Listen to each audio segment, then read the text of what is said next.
Hello dear students and welcome to English class. I hope that you all have completed your assignment that was given to you. Now today we are going to read an interesting and very funny story from the same unit itself. The name of the story is Bamboo Curry. Bamboo curry means bamboo से बनी हुई curry and curry is sabzi or kadhi or a soup type substance. Okay.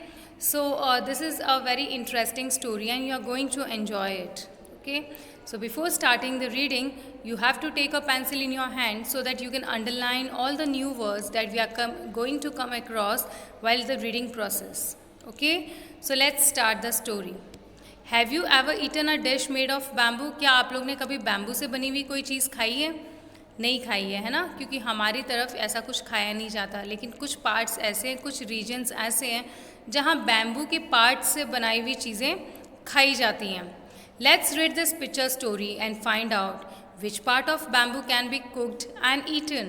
So today we are going to read a story and from this story we are going to know कि bamboo का कौन सा part है जिससे हम कोई dish बना सकते हैं और वो खाई जा सकती है.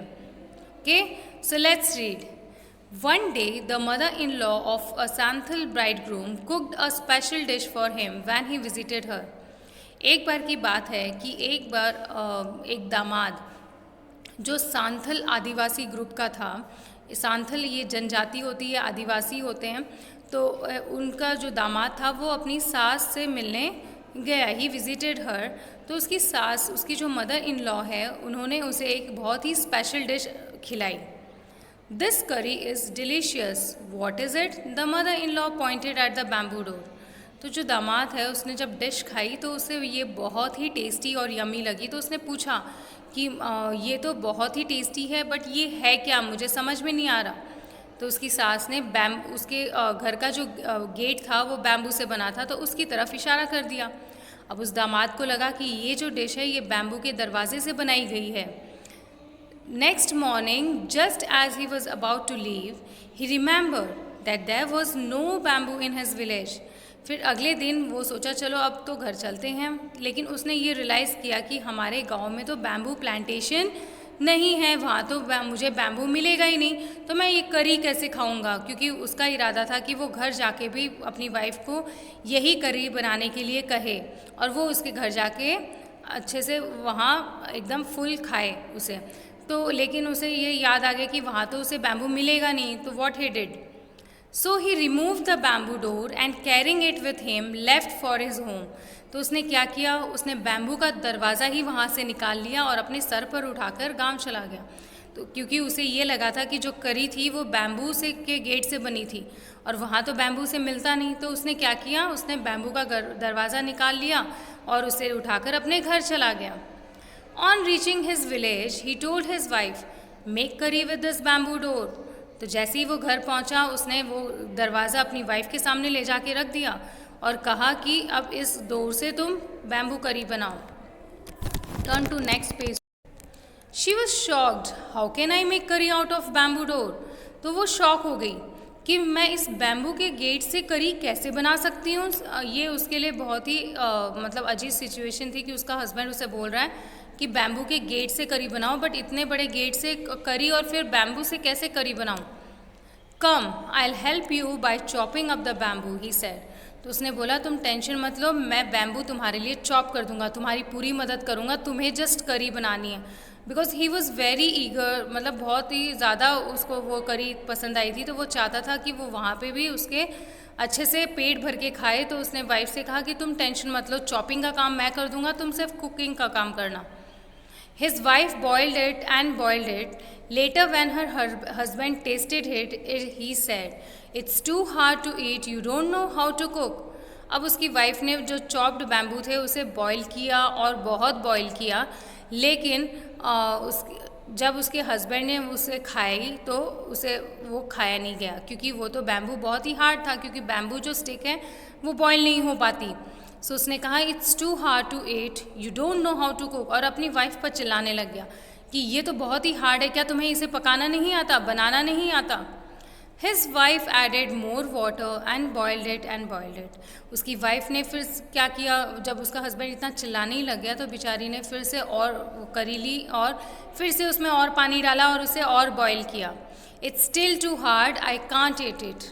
अब उसके हस्बैंड ने कहा कि ये तो अभी भी हार्ड है, एकदम पत्थर के जैसे, और मैं अभी भी नहीं खा सकता.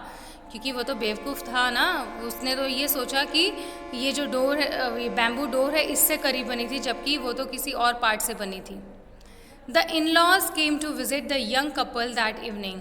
उसी शाम जो उस दामाद के सास ससुर थे वो उसे मिलने आए. They all लाव्ड at his foolishness. और सभी मिलकर उसकी जो बेवकूफ़ी है उस पर हंसने लग गए. जब बहू ने जब बेटी ने सारा किस्सा अपने मम्मी पापा को बताया तो सब ज़ोर ज़ोर से हंसने लग गए. The mother in law said, didn't you know the करी was made from bamboo shoot and not from the bamboo door. तो मदर इन लॉ ने कहा कि क्या तुम्हें पता नहीं कि ये जो करी है ये बैम्बू शूट से बनी है, ना कि बैम्बू डोर से. और ऐसे करके सब हंसने लगे. तब दामाद ने अपनी मिस्टेक रियलाइज़ की. Now student, what is bamboo shoot? I will show you. Now look at this picture.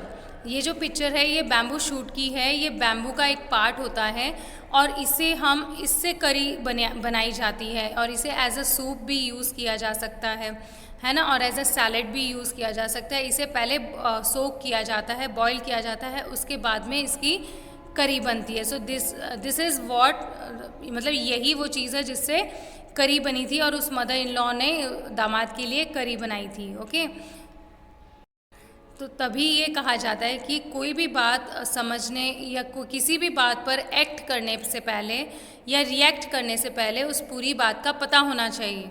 जैसे कि दामाद के साथ हुआ, उसकी मदर इन लॉ ने जस्ट डोर की तरफ पॉइंट कर दिया तो उसे लगा कि करी डोर से बनी है, जबकि उसने अपना दिमाग नहीं लगाया कि डोर से कोई करी बन सकती है क्या, कुछ और बैम्बू का पार्ट होगा जिससे करी बनाई गई होगी. तो इसीलिए आपको भी ये समझना चाहिए. इस कहानी से हमने ये सीखा, the moral of the story is that we should first go through the whole story and then we should react और एक्ट. ओके, और अदरवाइज़ जिस तरह से उसके लिए सब हंसने लगे, आपका भी कभी मजाक बन सकता है.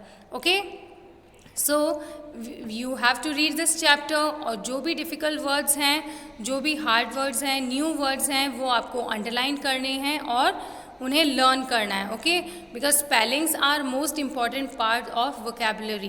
Because you will learn the answers but you will not learn the spelling. So it is important कि आपके जो डिक्टेशन वर्ड्स हैं वो स्पेलिंग्स हैं वो आपको अच्छे से याद होनी चाहिए. बिकॉज अच्छी इंग्लिश के लिए या अच्छे चीज़ for writing it is important that you should know the spellings also for each and every word. Okay, so in the next video we will discuss the question answers and the exercise part. Till then, keep reading, enjoy your day. Thank you, students.